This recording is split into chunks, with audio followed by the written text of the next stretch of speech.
You have to set the example, and you have to put them in the environment. Okay, I put my kids in the environment. When Ben Jr. was in his first year of college and I saw he was just partying and having a good time, I told him, college is not for you. You know, here's an address. We just bought the apartment building. Ship your car from California to Florida. Go get an apartment over there in this building and take the shit over and start collecting the rents and make sure everything's fixed. And he did. And Why did he do it? It was 19. He was like 19. Why did he do it? Did you like offer to pay him a lot of money? Well, he had no choice. I mean, it was either that or I had to walk away from him. I mean, I wasn't going to keep paying $50,000 a year for him to party in school. You know, I mean, what are you going to do? You're not going to school. You're taking courses. You're not getting good grades. All right, you had a good time for a year. I'm glad you had a good time for a year. Now go, and then this way, I'm also protecting myself. By helping my kids, I'm protecting myself because now I'm almost 60 years old and I want to take a break. I want to enjoy life. Now let them take over and run everything. And now they all have the experience to do that. Did he resent you at all during that time where you pulled him out of school? No. How did he feel when you said, sorry, no more partying, but you have responsibilities? That seems like such an abrupt change. Listen, he did what I asked him to do. I told him, go over here to Largo, Florida, move in the building. He did. He took it over, and he already grew up in the business, around the business. So, and he saw that, how the business has helped the quality of our life, because he remembers being dirt poor. I remember, living really rough I had him when I was 18. So I was, bad shape. I was in the Army and, barely make ends meet. But anyway, I'm lucky. All my kids step up to the plate. They do whatever I tell them to do because they know it's the right thing. Do you think... And they get rewarded.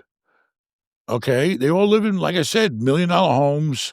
They all have boats. They all have fancy cars. They all can go on vacation. All their kids are in private schools. They all do very well. Does being rich make you happier? I mean, I've lived without money. I wasn't very happy. So, I mean, listen, it depends when, am I happy all the time? No, sometimes I'm unhappy because I got issues I'm dealing with, but it's a lot easier living with money. Yes. My kids are getting a quality education. All of my nieces, my nephews, my grandkids, my kids, whatever, they're all getting great educations. Why? They go to great private school. And, and yes, they go on vacations and they enjoy their life. And it's a lot nicer having money than sweating and struggling and worrying about paying your bills. At what point do you notice that quality of life change most dramatically? I mean, when you feel like you're not worried about the dinner bill anymore. I remember counting the pennies to buy lunch for my kids. Pennies. Making sure I don't have to pay the California tax when you get 2 tacos for $1 at Jack in the Box. They remember it too.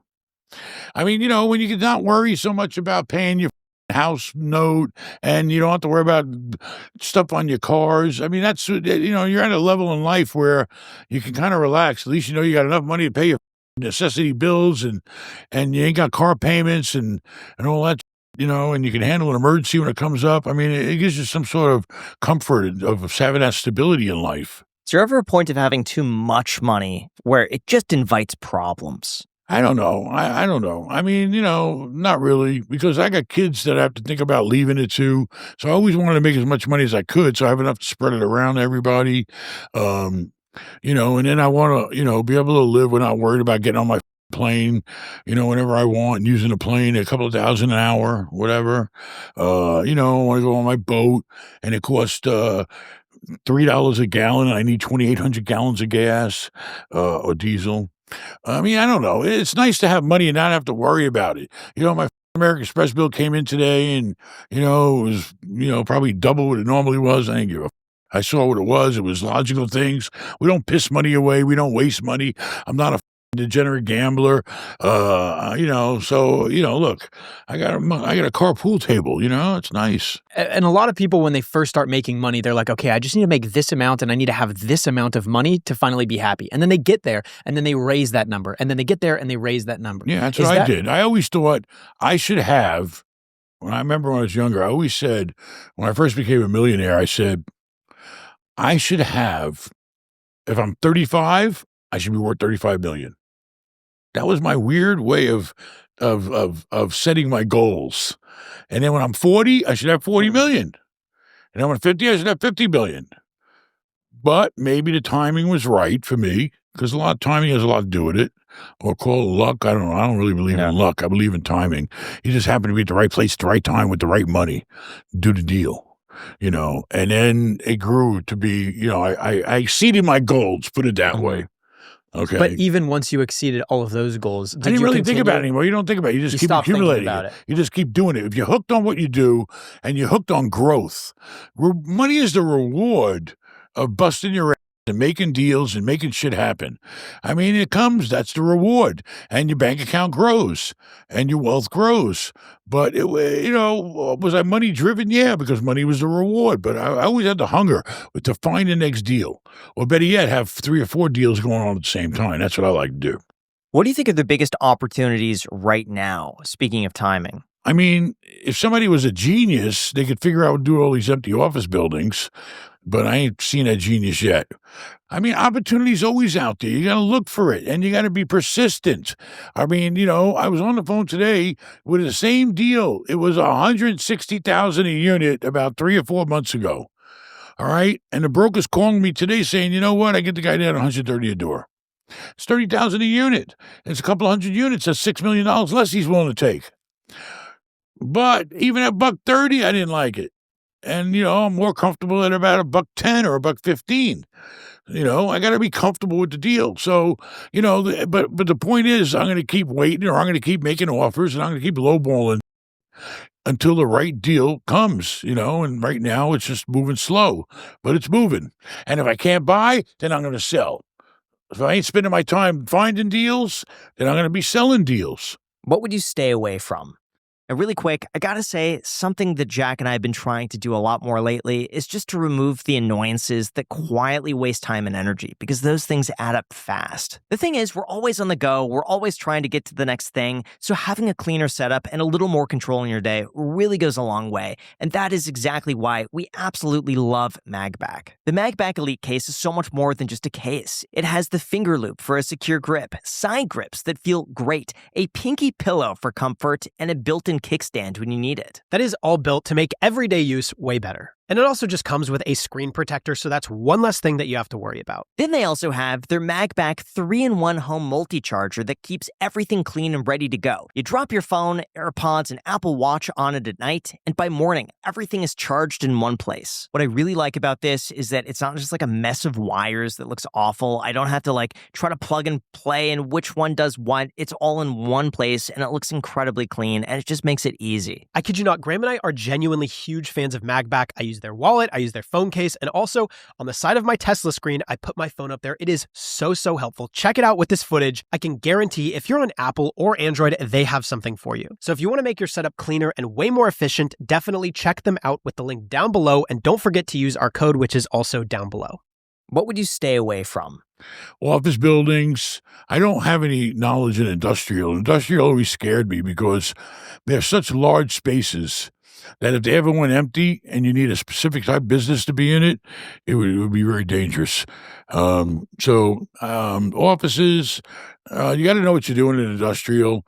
I mean, it's all about finding a deal. Apartments are great. Retail's another animal. All right. There's only one way you're going to make money on retail. You got to buy it with vacant space. Because when you buy it with vacant space, you're getting it for free. You're buying it on a cap rate. If you go out tomorrow and you buy 10 shops, okay, but only 7 of them are rented, you're buying that property based on the rental income of those 7 units. The other 3 that don't have any income, they just come with the deal. And then you rent them out, and then your cap rate goes up, and you made money. I always see those places that have a 50% vacancy, and they have these pro forma rates on them that they're just trying to price it. Because they're living in a dream world. All right. Nobody buys on a pro forma, okay, that I know of that has any sense of real estate. Unless apartments, yes. Because with apartments, you pretty much know you can rent it. You know what the market is. You know the guy down the block is charging $200 more a month. Okay, so yes, in apartments, yes, you can buy in a pro forma if you're 100% sure that you could raise the rents and the market's higher by throwing in some new appliances or whatever you gotta do. But pro forma, typically, you don't see ever in retail. If you do, then the seller's just dreaming and he's got his head stuck up his you know what. When you're negotiating in real estate, is money really the only thing that has any value in terms of negotiation? Or have you seen people win or lose deals due to personality or any other factors? I mean, everything in real estate is contractual. Okay, you got your terms, they got their terms.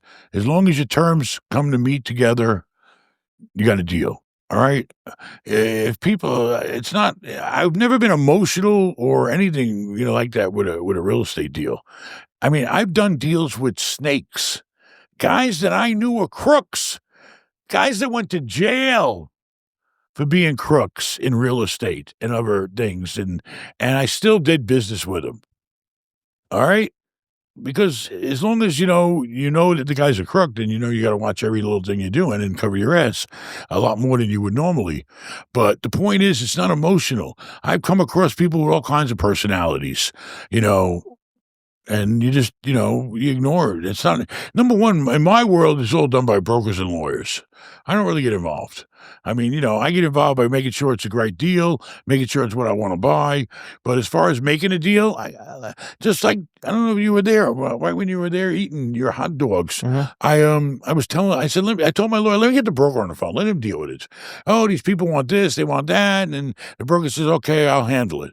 All right. That's why you deal with brokers. You have lawyers. That's their job, to make the deal happen. You just, make the decisions.